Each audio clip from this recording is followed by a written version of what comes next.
This is Talk of the Nation. I'm Neil Conan in Washington. We're talking with Christopher Hitchens about his new book, Thomas Paine's Rights of Man, the latest in a series on books that changed the world. Christopher Hitchens, is a contributing editor for Vanity Fair and author of the book, God is Not Great. If you have questions for him about the rights of man or the legacy of Thomas Paine, 800-989-8255, email talk@npr.org. I wanted to ask you about what you describe as Thomas Paine's closing triumph. Dying in ulcerated agony, you write, he was imposed upon by two Presbyterian ministers who pushed past his housekeeper and urged him to avoid damnation by accepting Jesus Christ. Let me have none of your popish stuff, Paine responded. Get away with you. Good morning, good morning. The same demand was made of him as his eyes were closing. Do you wish to believe that Jesus Christ is the Son of God? He answered quite distinctly, I have no wish to believe on that subject. Thus he expired with his reason and his rights, both still staunchly defended until the very last. Oh, it's rather well written, I think, as I hear it from you. Rather well phrased. Yes, I thought it was worth stressing because there was a time, actually it still comes up occasionally, when the religious would say of anyone who'd ever written skeptically or with criticism of belief, well, on their deathbed they asked for a priest and they tried to repent. And stories of this kind were spread about a number of people, and with Paine we happen to know, though the story was, of course, told about him, from superior eyewitnesses that it's not true. And it reminds me also of the death of the great Scottish philosopher David Hume, who died, you may be interested to know, on the 4th of July, 1776, a day that produced a revolution that he had long foreseen would come and supported the American colonists' declaration against the Crown. But he knew he was dying and continued to maintain that there was nothing to fear in death. And James Boswell, the most famous biographer of all time, couldn't believe this and journeyed to go see him and sit with him and found to his astonishment, no, it is true. Dr. Hume is going and he has no fear of the hereafter any more than he has fear of the time before he was born, when he didn't exist either. And therefore these two great tributes to 18th and 19th century Stoicism and philosophy as against superstition and the exploitation of it. Let's get another caller on the line. This is Erica. Erica with us from Phoenix, Arizona. Hi. Hi. I wanted to ask about Thomas Paine's background prior to coming to the colonies or the New World. I understand it was quite turbulent and that his father or grandfather had been running away in some sort from England.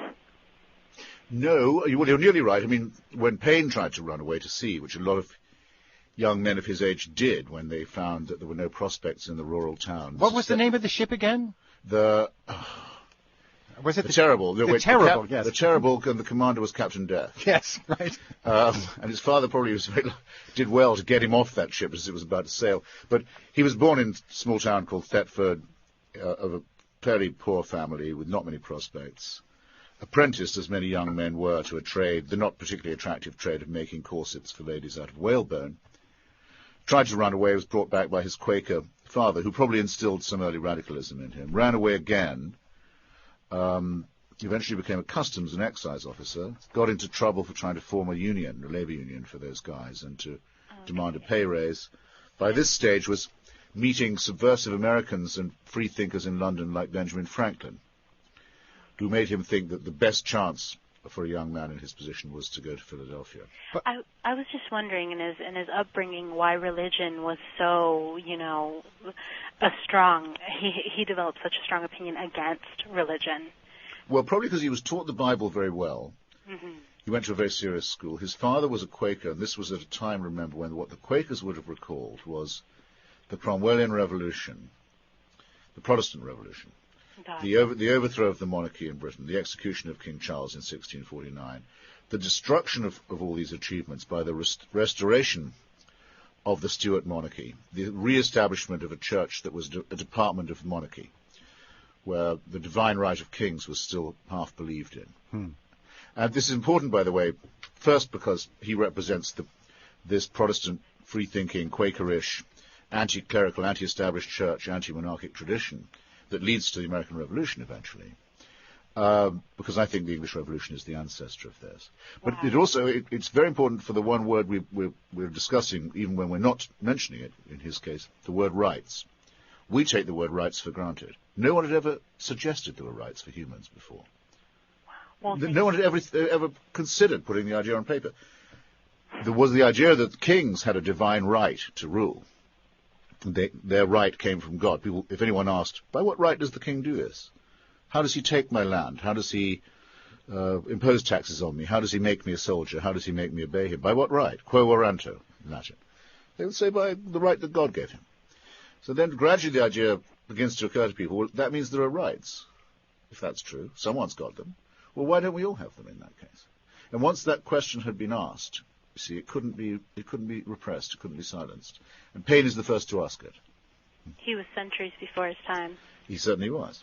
Erica? And he had a bit, as a result, having no power, no money, no influence, no weapons or anything behind him, just with the power of that idea, he had a huge influence on 2 world historical revolutions. Erica, thanks very much. Thank you. Email question, this from Jeff. Please qualify your allegation that Paine was a boozer. This has always been a convenient stick used to wipe him. Well, I don't think it's the worst thing you can say about somebody. I mean, it's actually been said of me a couple of times, and often maliciously. I mean, I think it's rude to decline the offer of a cocktail, but one mustn't let it become the master rather than the servant.